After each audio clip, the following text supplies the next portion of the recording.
Thank you very much, fellow Kenyans. I'm Comrade Babu Owino and a Member of Parliament, Embakasi East constituency. Today's lesson will be having history and government, and it will be handled by a very serious teacher, a teacher who is still young, very intelligent, and the intellectual capacity is at optimum. I hope you will be suckling from the nipples of his wisdom. Today, this teacher is going to handle history and government, and this teacher has also written a book, and this book is called Achievers, History and Government, KCSE Revision, and the teacher is called Mr. Edwin Okoth Ogada. Karibu mwalimu. Thank you. Asante. Thank you. Let me welcome you to our history and government lesson today. It is my prayer that it will have an impact in your studies and even give you much more ground in an effective preparation for the forthcoming examinations. So once again, my name is Mr. Ogada, a teacher of history and government at Alliance High School, as was introduced by Mheshimiwa Babu Owino. So for today's lesson, we're going to focus on a very sensitive topic, an interesting topic, a topic that every candidate must always have the interest to grasp the content, so that when they meet that particular topic in the examination, they are able to fluently and easily articulate the points as they are needed. So, my dear viewer, I want to introduce you to the first topic in Form 4 work. That topic is World Wars. But for the lesson that we are about to have, we will be focusing on the First World War, or what we simply refer to as the World War I. So, in beginning, I have put the brackets of 1914 and 1918, marking the exact years when the First World War actually took place. So we are focusing on the very, very first World War that takes place, and just as we've highlighted, the period between 1914 marks its outbreak, and then after 4 years down the line, or 4 years later, then the First World War comes to an end. What are some of the key points to note even as we begin? I have said that by passing that World War I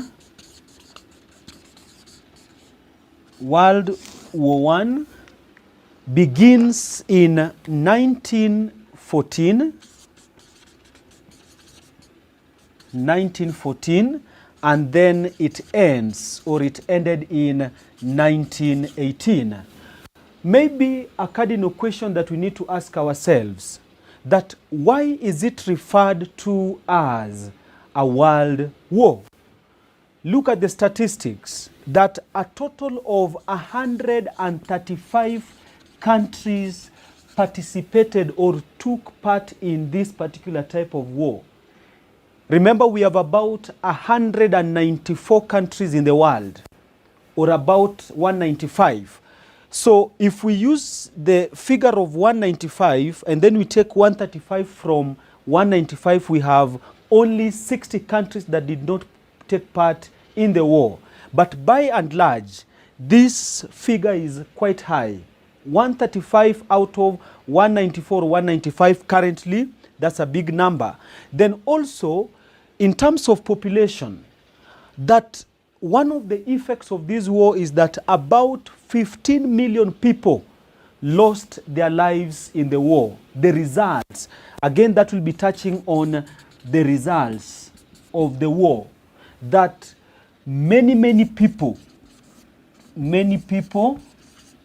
lost their lives.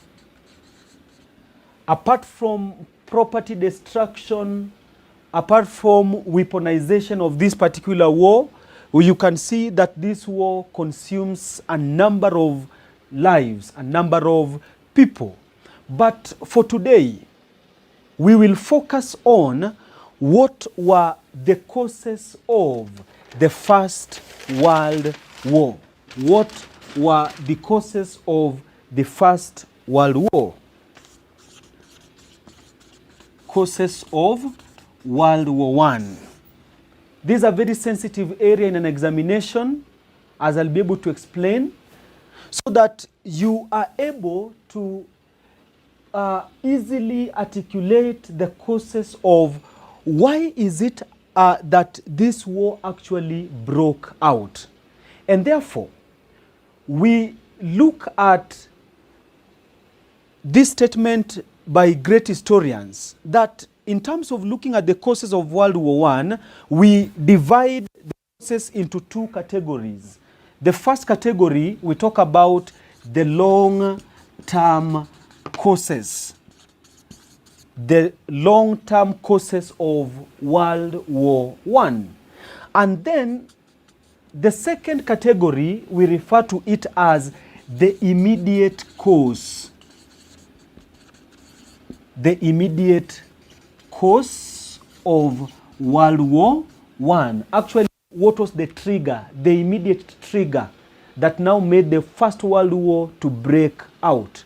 So for today, my dear viewer, we are going to focus on cause number one. That is the long-term causes. That is our very, very first area that you're going to look at. Then at a later stage, I'll be able to give you, my students, the second as our assignment that you need to try at home and be able to see if you can be able to get some points on the immediate cause of World War I. So historians distinguish that we have those two, the long-term and the immediate cause. The long-term causes are 9 in number, or they are about 10. The first one, we talk about economic rivalries. I first want to give you just a long list of all the causes, then now I begin breaking each cause one by one. So the first long-term cause, economic rivalries. The second one, colonial rivalry. I'll be able to explain each of them in detail. Then the third one, we talk about the first Moroccan crisis. The first Moroccan crisis. The fourth cause, the second Moroccan crisis. That is also another long-term cause of the First World War. Then we have the Italo-Turkish dispute over Libya. In other words, dispute that was between Italy and Turkey. And it was a dispute over Libya. You'll get to understand over what were they actually conflicting over in Libya in a short while. Then the sixth long-term cause is the arms race. The arms race, or the competition for manufacture of arms. Then conflicting alliance systems. Conflicting alliance systems. Again, I'll be able to emphasize at a later stage that this becomes the main cause of the outbreak of World War I. The eighth one, need for revenge. Need for revenge. You'll get to know between which powers was there that need for revenge. Number 9, we talk about nationalism. Number 9, we talk about nationalism, and to be very precise, nationalism in Europe. And then the 10th one, I said I will give you 10 long-term causes. The 10th one, we talk about the Balkan Wars. So, therefore, my dear viewer and my dear learner, I would now wish that we begin looking at each of these causes, the long-term causes, one by one. And our very, very first one is economic rivalries. What about economic rivalries? That we need to note that economic rivalries was fueled by the Industrial Revolution in Europe, as the European powers required cheap industrial raw materials. Let me explain a few points here. That in the 19th century, we see industrial revolution unfold Industrial Revolution. And this Industrial Revolution simply meant that there was that massive exploitation of potential of industries in various parts of the world, massive engagement in industrial production of goods, of arms, of whatever sort, that in Europe at this particular time, Britain becomes the first country in the world to industrialize. Britain becomes the first country in the world to industrialize and build up massive industries or factories in the country. But later, you will get to note that countries such as Germany also now gets the interest to get involved in industrial investment or in developing or building up industries in the country. Countries would later come in like Russia, France, Italy. So all these are competing for one thing: industrial raw materials, because industries cannot function without raw materials. But not just raw materials. Remember, their focus was on the cheap industrial raw materials. Where were these cheap industrial raw materials likely to be found? In other colonies or in other parts of the world outside Europe. A good landing point, Africa. A good landing point, Asia. These were areas that would easily be exploited so that the Europeans would be able to go to African territories, the Asian territories, territories in Latin America, and be able to get the raw materials that they needed for their raw materials.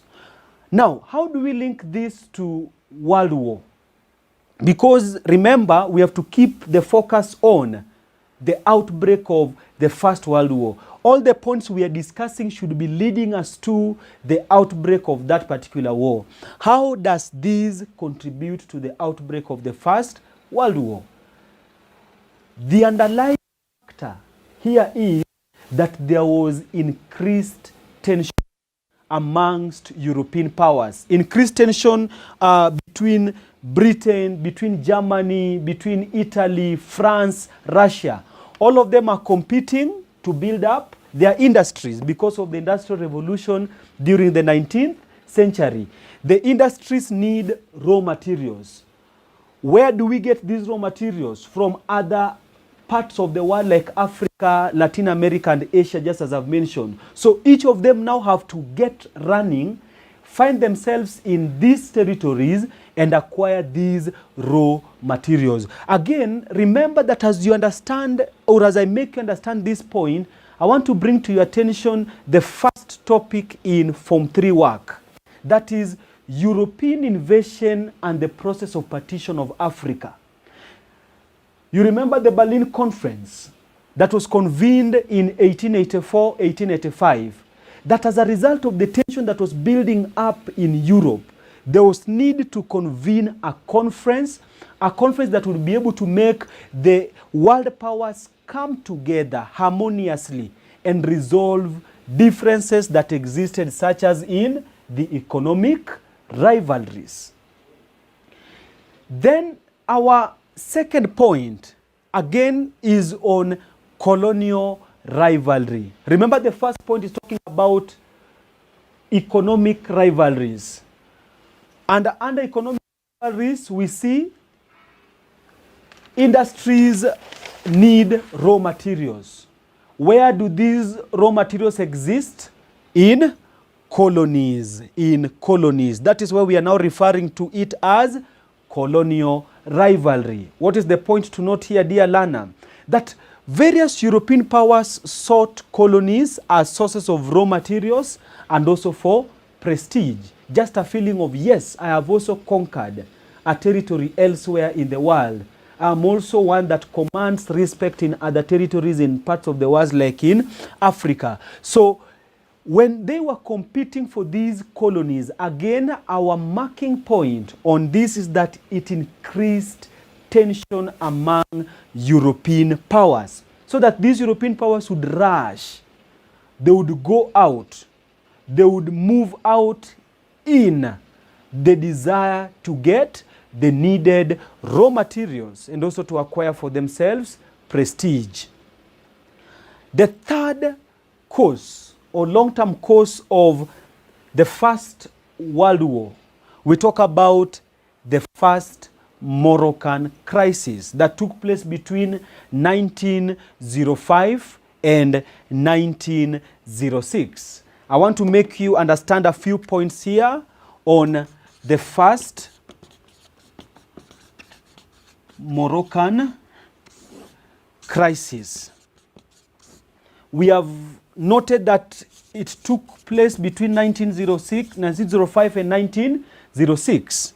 Something else to note about the First Moroccan Crisis is simply a crisis that took place in Morocco. What is it that we need to note? There was a struggle between France and Britain over a long time. France and Britain had been struggling or competing to get colonies or to get prestige as far as European influence was concerned. And therefore, there was an agreement that was reached between France and Britain, referred to as the Franco or the Anglo-Franco agreement. That simply meant that France and Britain would agree. And agree on what? That Britain would support France to acquire Morocco. And on the other hand, in order to return the favor, that after Britain has supported France to get Morocco, France would also in return support Britain to get Egypt. In other words, France, her interests were focusing on Morocco. Britain's interest was focusing on Egypt. Again, remember that I'll keep referring you to what we have learned in the past. Let me take an example of Britain and Egypt. How does Egypt get to, or how does Britain get the desire to occupy Egypt? Remember that Britain first colonizes India because of the rich raw materials that were in India and India's high population that would give market to British industrial products. But for Britain to get to India, the Ottoman Turks had blocked the direct route that they would be able to use and get themselves in where? In India. And therefore, Britain gets to look for an alternative route. The alternative route lands Britain in Egypt. Why? Because of the Suez Canal. Who were the original builders of the Suez Canal? The French. The French are the original builders of the Suez Canal. The British are able to buy the rights to own the Suez Canal from the French.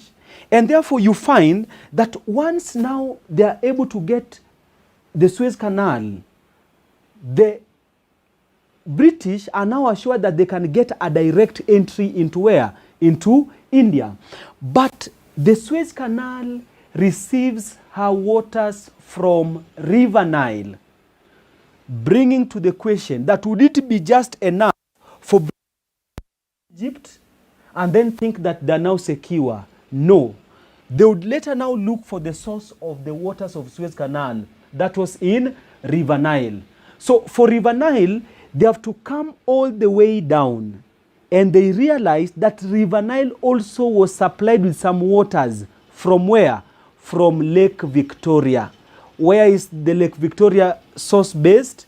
In Uganda. So the British are able to occupy India, they're able to occupy Egypt, they're able to come and occupy Uganda, but unfortunately Uganda is landlocked. Therefore they now need to find an alternative route for them to access Uganda and occupy it. That is how Kenya comes into play.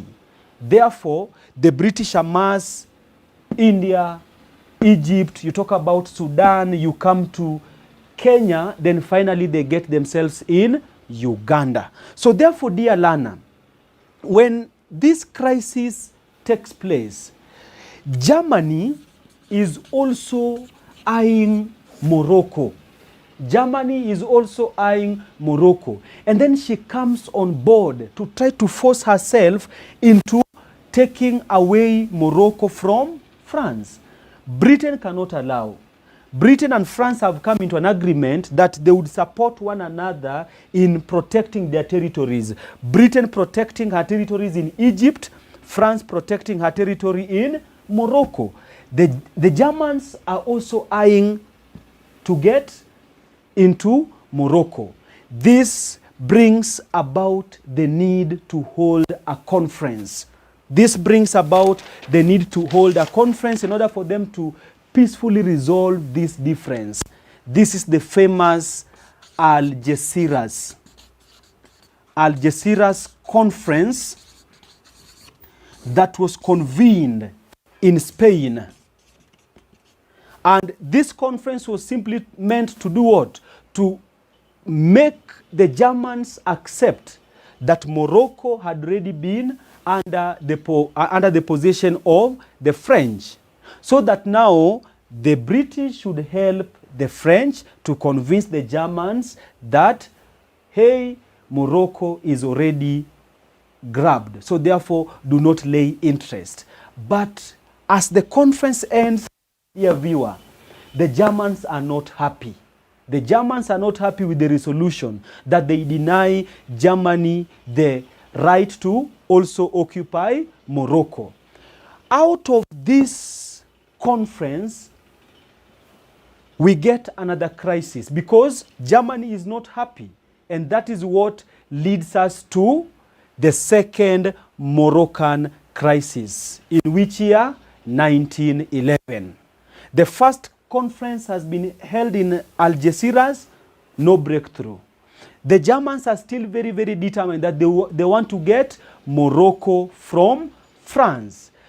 After the Algeciras conference, the French even now entrenched themselves further in Morocco. They have the support of the British. They are very confident that they can now take the Germans head on. And therefore you find that Germany was also determined to stop Morocco from being swallowed up by France. So you can see how these interplay, that the French are entrenching themselves even further in Morocco.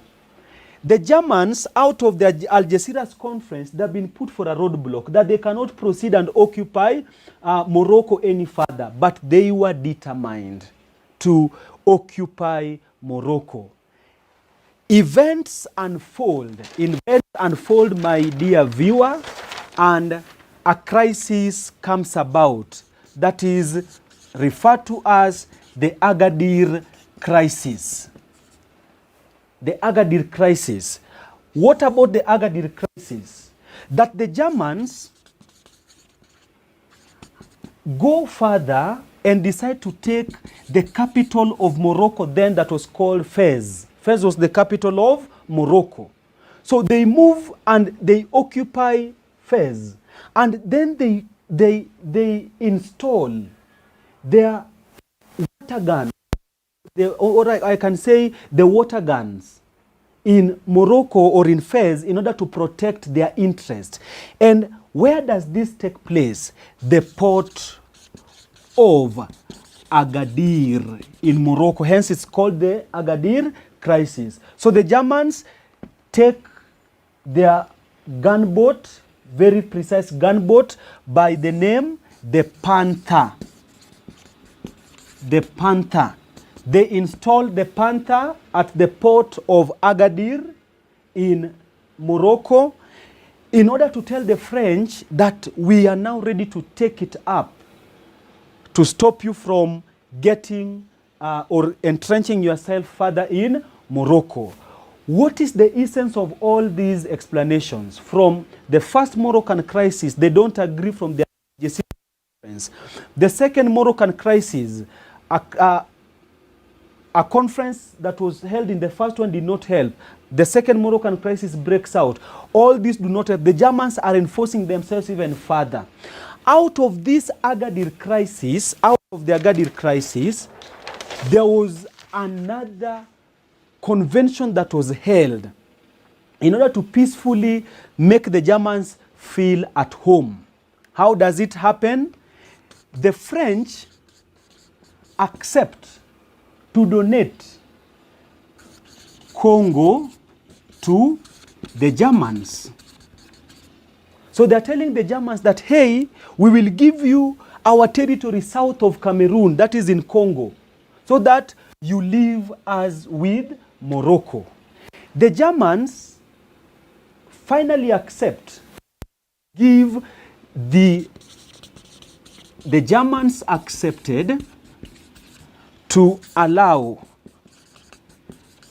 the French occupy Morocco. The Germans accepted to finally allow the French to occupy Morocco. The British, of course, had their territories and they did not have any problem with any power at that particular time. So this finally brings the tension down. But by and large, remember, there is a war that is looming. There is a war that is building. Tensions are high. We've seen from economic rivalries, colonial rivalry, the first and the second Moroccan crisis.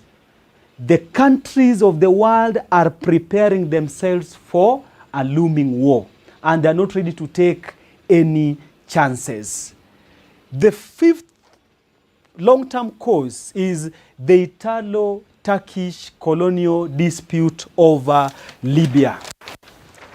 Remember that so far, my dear viewer, we've mentioned of Germany somewhere. We've talked about Britain.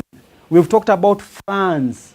We've talked about Spain. These are countries we are mentioning so that they would wholesomely build up the powers that would be able to fight the wars.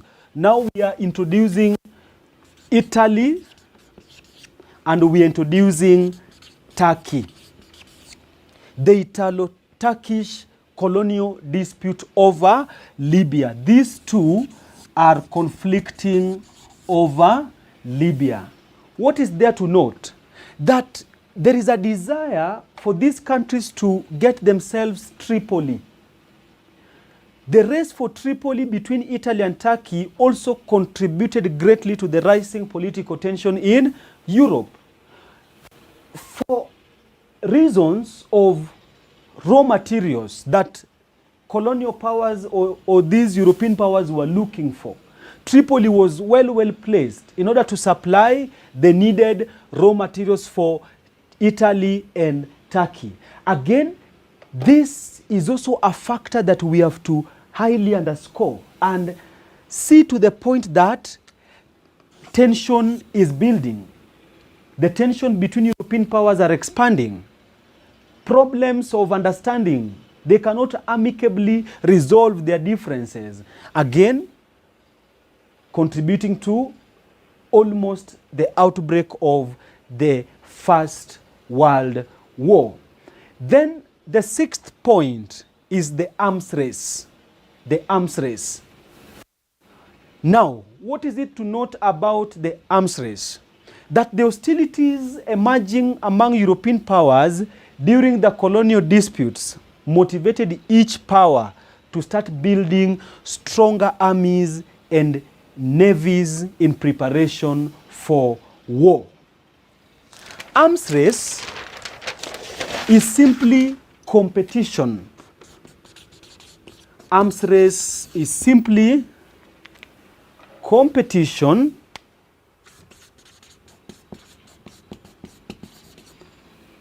in building arms. Arms are just weapons, such as the guns, the bombs, the atomic bombs that will later come at a later stage. things like that. Anything that they would use in attacking their enemies. Remember, I had mentioned, my dear viewer, that Britain became the first country in Europe to industrialize and to build up a massive base of industrial weapons. Giving Britain competition was Germany, such that by the 1800s, late 1800s, like 1870s, thereabout, Germany was almost overtaking Britain in building up arms. Remember, I mentioned about the second Moroccan crisis, where they go and plant their gunboat, the Panther, in the port of Agadir, simply connoting the fact that the Germans were also quite coming out strongly in terms of building their arms. And therefore you find that this arms race also increased hostility. How? Seeing Germany building up her arms, Britain the same, the French the same, the Russians the same, then automatically we would find that each of them became suspicious of one another. That why build such massive arms if not for the purpose of fighting the enemy?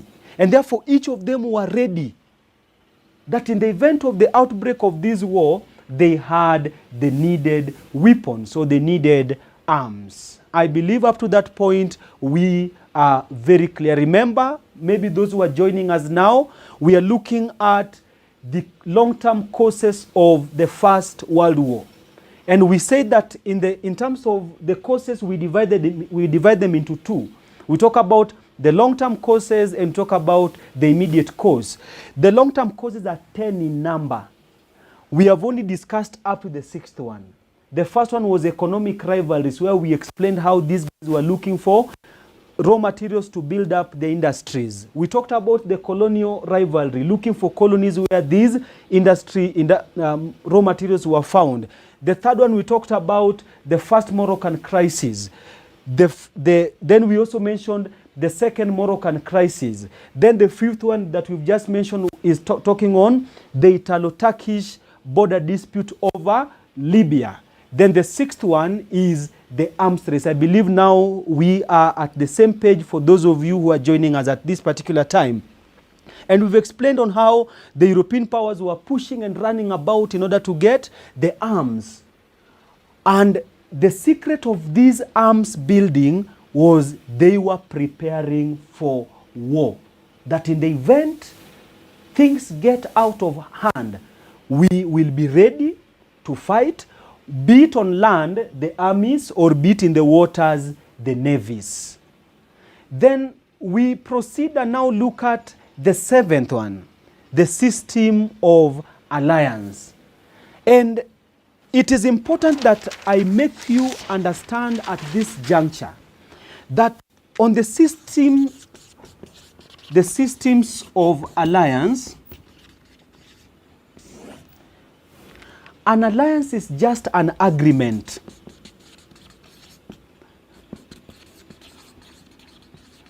An alliance is an agreement, a cooperation,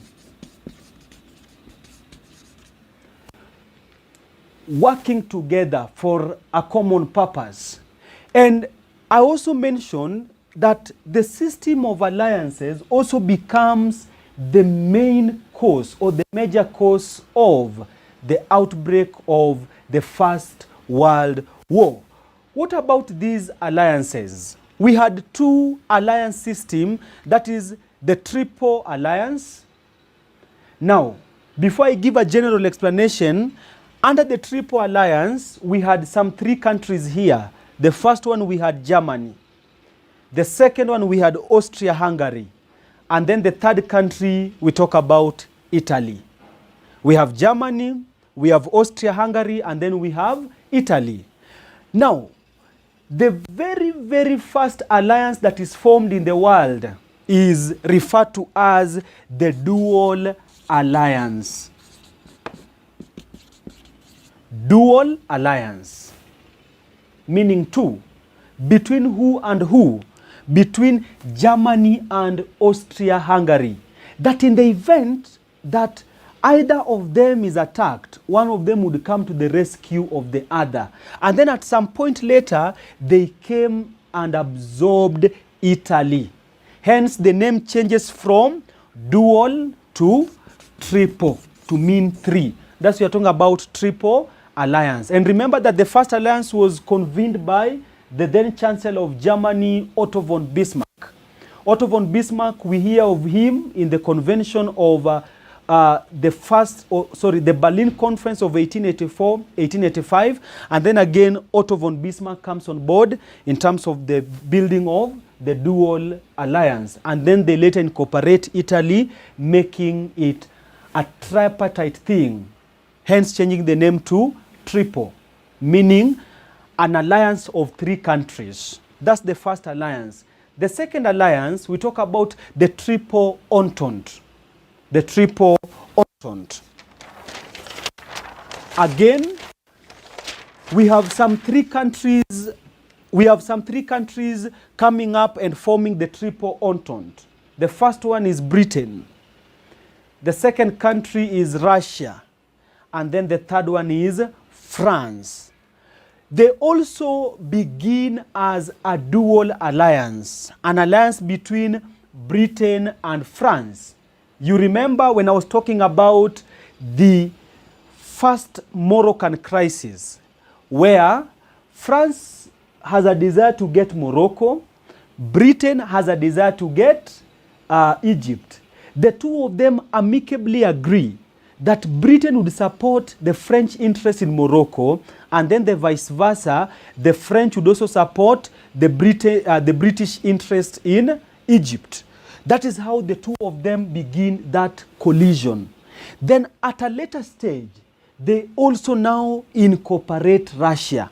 But up to that point, the triple entente, up to that point, where we have Britain and Russia working together, it was called the dual alliance, meaning two. And then when they incorporate Russia, then the name now changes from dual to triple. Triple to mean three. How do these alliance systems contribute to the outbreak of World War I? Remember, the first alliance, the triple alliance, Germany, Austria-Hungary, and Italy are able to give themselves the hope that we will protect you. In the event that either of us is attacked by a foreigner, we will come to the rescue of another. The same thing happens on this side. The triple alliance, Britain, Russia, France, they each give each other's assurance that in the event we are attacked by either side, we will protect you. And that is why, my dear viewer, when Britain and France had their interests in Egypt and Morocco respectively, and then the Germans come in order to invade Morocco, Britain was the first to come out to defend France from being attacked by the Germans. And therefore, the reason why we always say that this becomes the major cause of the war, these countries became so confident. They became so confident that even if a war would break out today, I have support from these other countries. I have support from my friends. So that when I'm attacked, it is not only my country's affair, it becomes the affair of the friends that we have in our various alliances. I believe up to that point we are clear, touching on our seventh long-term cause of the outbreak of World War I. So we'll now look at the eighth point, need for revenge. Why need for revenge? I want to make you understand that the desire to settle old scores also contributed to the rising international tension that eventually led to World War I. Why am I mentioning the desire to settle old scores? Need for revenge. Then we talk about the desire to settle old scores. A very good example was the dispute between France and Germany. And in 1871, or between 1870 and 1871, there was a dispute between France and Germany, famously referred to as the Franco-Prussian War. The Franco-Prussian War between 1870 and 1871. Prussia was one of the states making up Germany before Germany became united as one republic. And therefore, the dispute between France and Prussia, my dear viewer, is that France lost the war to who? To Prussia, or we can loosely say to Germany.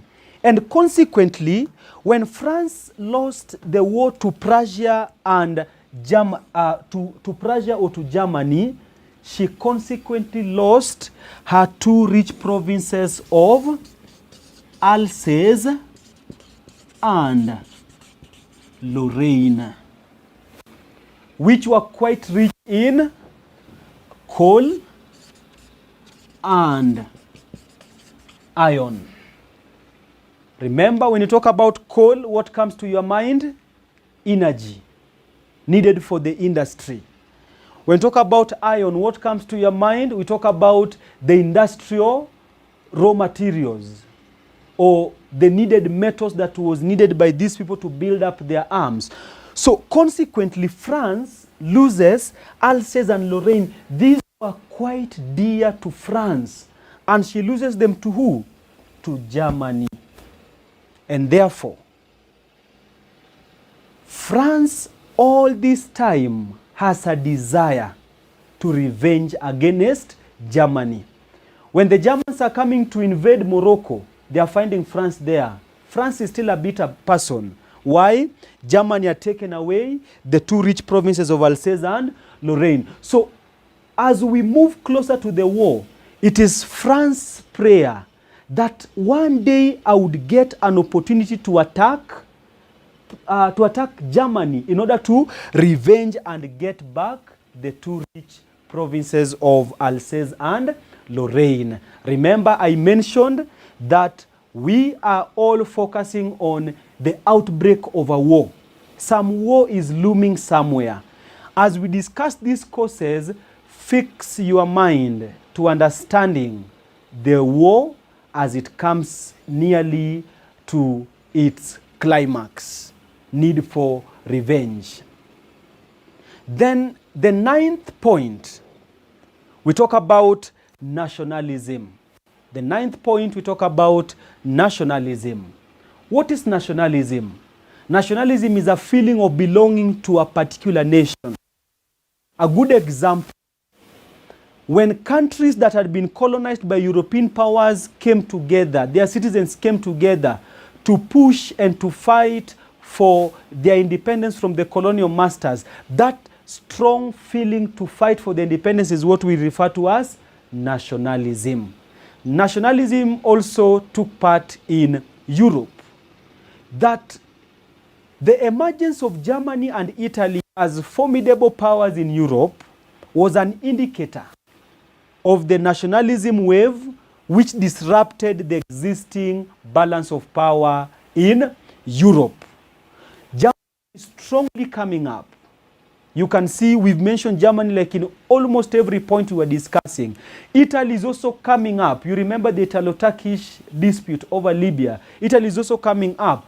And they are liberating themselves from colonial power such as Britain. Each of them wants to be independent. Increasing tension in the international fora. Another example of nationalism, Belgium is breaking away from Holland in 1930. Later, after the war has ended, Belgium would also break away from Holland. But in order to connect, because you might be surprised, why are we talking about 1930, yet the war is between 1914 and 1918? The answer is simple, that all this while, as even the war takes place, Belgium is still under the influence of Holland. Then later, they would liberate themselves many years after the war. Norway also delinked herself from Sweden. Norway is also stamping her independence from the influence of Sweden. Another one, we have the Ottoman Empire in Europe was also quickly disintegrating into several national fragments such as Greece, Serbia, Romania, and Bulgaria.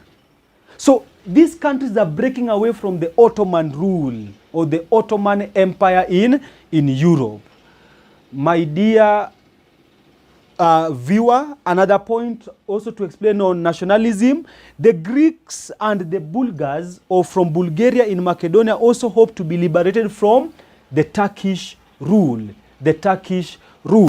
Remember the Italo-Turkish border dispute? Turkey had also raised herself to the point of getting herself colonies. The Italian and Romanian speakers within the Austria-Hungarian Empire are also aspiring for political liberation. These are examples of countries that were actually struggling so much to be able to liberate themselves. Were the colonial masters happy? The answer is no. Therefore, what is the striking point here? Tension is building up. Tension is building up. Countries are gearing up for an outbreak of a war. So, my dear viewer, that explains the nationalism point. Our very last point is on the Balkan Wars. The Balkan Wars between 1912 and 1913. I want to explain something very simple about the Balkan. Just like we have East Africa, and we can talk about Kenya, Uganda, Rwanda, Tanzania, Burundi, and maybe South Sudan as our latest partner. We talk about countries in West Africa. You can mention them. You can also move and talk about those countries in Southern Africa. That is the concept that you will use to understand the Balkan. The Balkan region was just a region that was bringing on board certain countries that I'll mention later. So that is just a region. If you go to the atlas or the map of the world, you will find those countries are closely placed together. That particular region is what we call the Balkan. So the Balkan Wars was simply a war that was bringing on board these countries. And each of them were trying to liberate themselves from a particular rule and make themselves independent to be, and also to be able to fully occupy the Balkan region.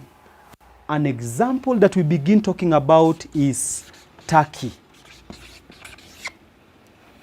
Let me give you first a point to explain that by the end of the 19th century, Turkey had become such a weak and unruly country that she was regarded by other European powers as the sick man of Europe.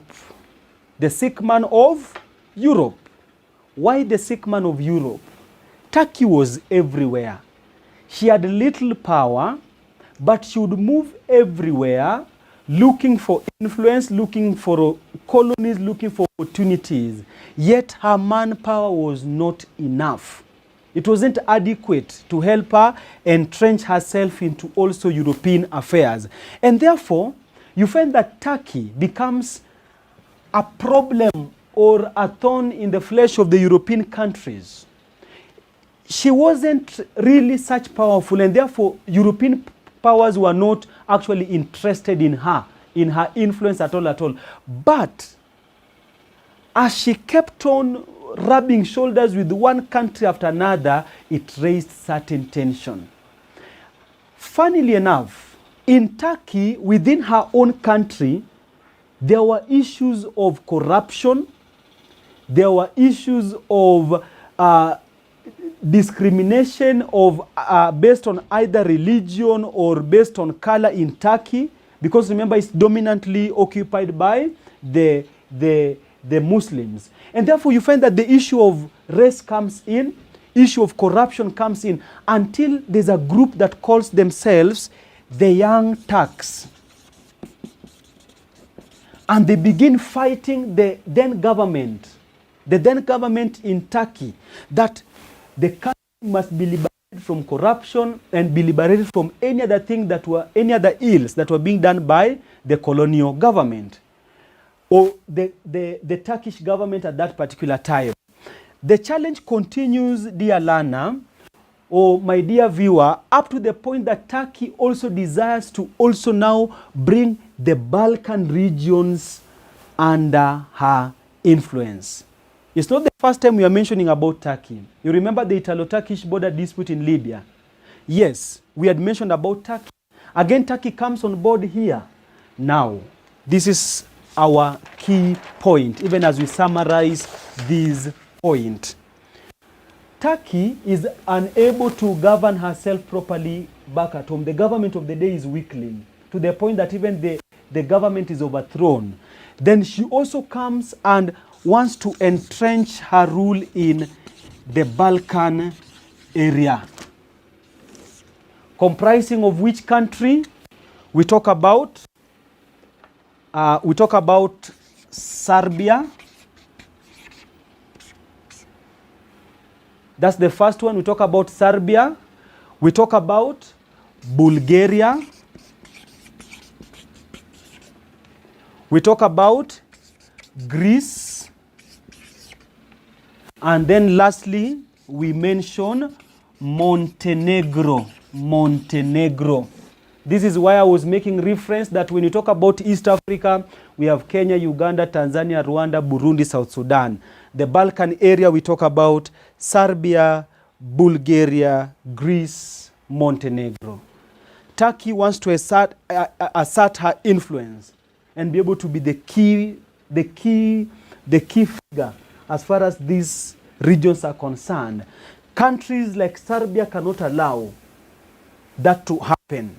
Bulgaria cannot allow that to happen. Actually, the two main protagonists or antagonists in the Balkan wars, we talk about Serbia and Bulgaria, that each of them are really coming out in order to fight and to entrench themselves in order to be the key points in Eastern Europe.